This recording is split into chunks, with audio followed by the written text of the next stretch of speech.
నరసరావుపేటలో urban housing layout Autonagar నిర్మాణానికి స్థలాల పరిశీలన. పర్యటనలో పాల్గొన్న ఎమ్మెల్యే డాక్టర్ చదలవాడ అరవింద్ బాబు. ఆంధ్రప్రదేశ్ రాష్ట్రంలో ఉమ్మడి కూటమి ప్రభుత్వం ప్రవేశపెట్టిన అందరికీ ఇళ్లు పథకం క్రింద లబ్ధిదారులకు స్థలాలు కేటాయించి ఇళ్ల నిర్మాణానికి అనువైన స్థలాలను గుర్తించే ప్రక్రియలో భాగంగా నరసరావుపేట మండలంలోని ఉప్పలపాడు గ్రామంలో అర్బన్ హౌసింగ్ లేఅవుట్ కోసం స్థలాన్ని నరసరావుపేట ఎమ్మెల్యే డాక్టర్ చదలవాడ అరవింద్ బాబు, పల్నాడు జిల్లా కలెక్టర్ కృతికా శుక్లా పరిశీలించారు. అదేవిధంగా ఉప్పలపాడు ప్రాంతంలోని ఆటోనగర్ నిర్మాణానికి సంబంధించిన స్థలాన్ని కూడా పరిశీలించి రోడ్లు, డ్రైనేజీ వ్యవస్థ, విద్యుత్ సౌకర్యాల కోసం ప్రతిపాదనలు సిద్ధం చేశారు. ఈ సందర్భంగా ఎమ్మెల్యే డాక్టర్ చదలవాడ అరవింద్ బాబు మాట్లాడుతూ, మా ఉమ్మడి కూటమి ప్రభుత్వం అందరికీ ఇళ్లు అనే నినాదంతో ముందుకు సాగుతోంది. ఈ పథకం క్రింద పేదలు, మధ్యతరగతి వారికి స్వంత ఇల్లు కలలు సాకారం చేసేందుకు మేము కట్టుబడి ఉన్నాము. ఉప్పలపాడు ప్రాంతంలో అర్బన్ హౌసింగ్ లేఅవుట్ నిర్మాణానికి అనువైన స్థలాన్ని మేము పరిశీలించాము. ఈ లేఅవుట్ ద్వారా వందలాది కుటుంబాలకు స్థలాలు కేటాయించి ఇళ్ల నిర్మాణానికి సహాయం అందిస్తాము. ఇది 2025 చివరి నాటికి పూర్తి చేయాలనే లక్ష్యంతో పనిచేస్తున్నాము.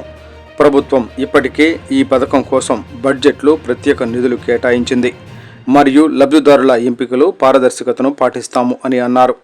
ఆటోనగర్ నిర్మాణం గురించి మాట్లాడుతూ ఉప్పలపాడు గ్రామంలో ప్రతిపాదిత ఆటోనగర్ నిర్మాణానికి సంబంధించిన అంశాలపై పల్నాడు జిల్లా కలెక్టర్ కృతికా శుక్లాని కలిసి విజ్ఞప్తి చేశాను.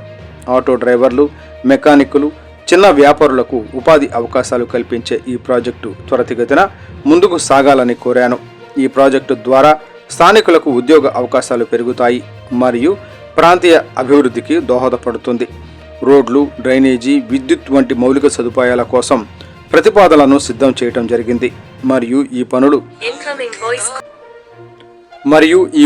2026 మధ్యకాలంలో పూర్తి చేసేలా ప్రణాళికలు రూపొందించామని అన్నారు. పల్నాడు జిల్లా కలెక్టర్ కృతికా శుక్లా మాట్లాడుతూ, ఈ ప్రాజెక్టులు జిల్లా అభివృద్ధికి కీలకం. హౌసింగ్ స్కీమ్ క్రింద స్థలాలు గుర్తించడం, నిర్మాణానికి అనుమతులు ఇవ్వడం వంటి పనులు త్వరలో పూర్తి చేస్తాము. ఆటోనగర్ కోసం కూడా అవసరమైన అనుమతులు, నిధులు కేటాయించేందుకు చర్యలు తీసుకుంటున్నాము అని తెలిపారు. ఈ పరిశీలనలో స్థానిక అధికారులు, పార్టీ నాయకులు, గ్రామస్తులు పాల్గొన్నారు. ఉమ్మడి కూటమి ప్రభుత్వం ఈ పథకాల ద్వారా 2025 చివరి నాటికి రాష్ట్ర వ్యాప్తంగా లక్షలాది కుటుంబాలకు ఇళ్లు అందించాలనే లక్ష్యంతో పనిచేస్తోంది. ఈ కార్యక్రమం పల్నాడు జిల్లాలో హౌసింగ్ ఇండస్ట్రియల్ అభివృద్ధికి మార్గం సుగమం చేస్తుందని స్థానికులు ఆశాభావం వ్యక్తం చేశారు.